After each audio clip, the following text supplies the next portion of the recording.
gents and gentlemen, and the one lady that watches this for whom I am married to. 8 relic tiers have been announced, all of the relics, and this video I'm going to show you my choices for which regions I'm picking, what route I'm going, what end game content I'm planning to do. Yes, these are pretty much set in stone for me, but before I tell you exactly what ones I'm going to go for, let's watch the video that gets released. Tier 1, Endless Harvest, Production Prodigy and Trickster. Tier 2, Fairies Flight and Globetrotter. Tier 3, Banker's Note and Fire Sale. Tier 4, Archer's Embrace, Brawler's Resolve and Superior Sorcerer. Tier 5, Treasure Seeker, Bloodthirsty and Infernal Gathering. Tier 6, Equilibrium, Farmer's Fortune and Ruinous Powers. Tier 7, Soul Stealer, Weapon Master and Berserker. And Tier 8, Executioner, Undying Retribution and Guardian. So in Tier 1, Endless Harvest and Trickster are very useful early game, but depending on what you are planning to do early game, Production Prodigy can also be beneficial early on, but it has the added bonus of giving you plus 12 in crafting, cooking, herblore, fletching and smithing, which in the later game is going to be extremely helpful. And with the route I'm going to be going, crafting, cooking, fletching, I'm going to be doing a lot of that early game, so I would really like that 12 boost.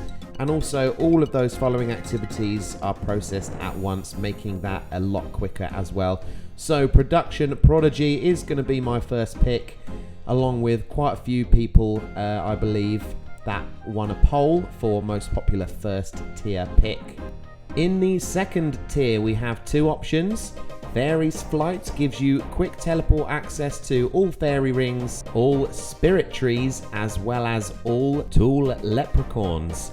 And Globetrotter basically gives you every single teleport that a piece of jewelry will give you, as well as all spellbook teleports. So this is quite an easy one for me based on the regions I'm picking, which by the way, if you haven't watched my other videos, are Desert, Asgarnia and Fremennik. I'm not going to really need the fairy rings too much, plus also if you've got Globetrotter you can teleport to somewhere that is right next to a fairy ring anyway. So you know the Salvegrave amulet, the Salvegrave teleport, you can just go there and then quickly get on the fairy rings, and you can still use all of the fairy rings without the Fairies Flight. Fairies Flight obviously allowing you to teleport to any of the tool leprechauns. That will help you with your farming runs, but I believe that Globetrotter has a way bigger benefit of just allowing you to teleport to so many different areas, obviously areas that you have already unlocked. So Globetrotter is my tier 2 pick. Now in tier 3, Banker's Note and Fire Sale. I imagine this is going to be quite a hard decision for a lot of people, but not I, because the shops that I am going to be unlocking during my journey, I don't really need a fire sale. Plus, I'm going to be making quite a lot of coins at the beginning, whereas Banker's Note seems to be an incredibly overpowered endgame relic that we're getting quite early on. I think I'm going to be using Banker's Note constantly throughout my journey. That's an easy pick for me.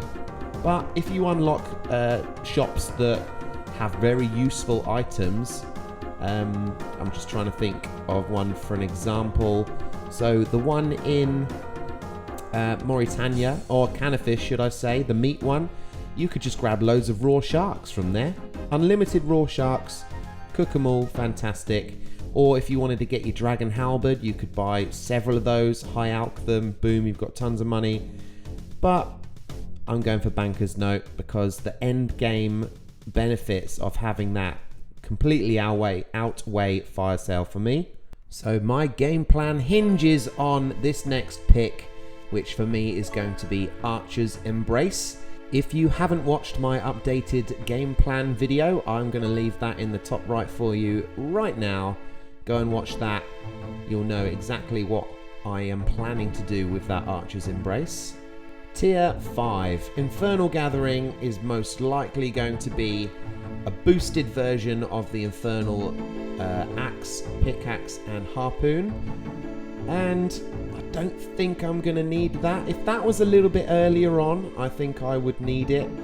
But I mean, we're not 100% sure what Treasure Seeker and Bloodthirsty are going to be.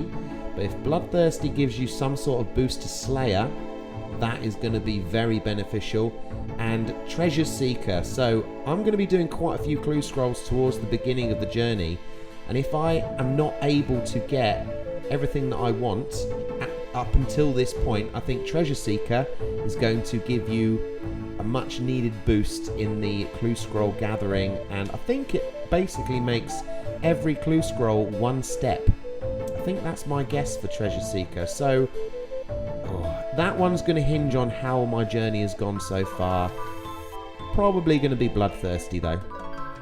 Tier 6 is a no-brainer for me. It's Ruinous Powers, guys. They are going to be very overpowered, especially because I am not picking Kandarin or Zaya, which are obviously going to unlock the top-end prayers. So I don't care what Equilibrium brings, I don't care what the Farmer's Fortune brings. Ruinous Powers for me is going to give me a massive boost when it comes to combat. In Tier 7 we have Soul Stealer, which is most likely going to be a combat relic in which you are able to steal some prayer and maybe some HP from whatever you are attacking. Berserker is most likely to be a boost in your stats for when you have low health. And Weapon Master, we already know, is going to give you those 3 extra special attacks with your weapons at the cost of some HP.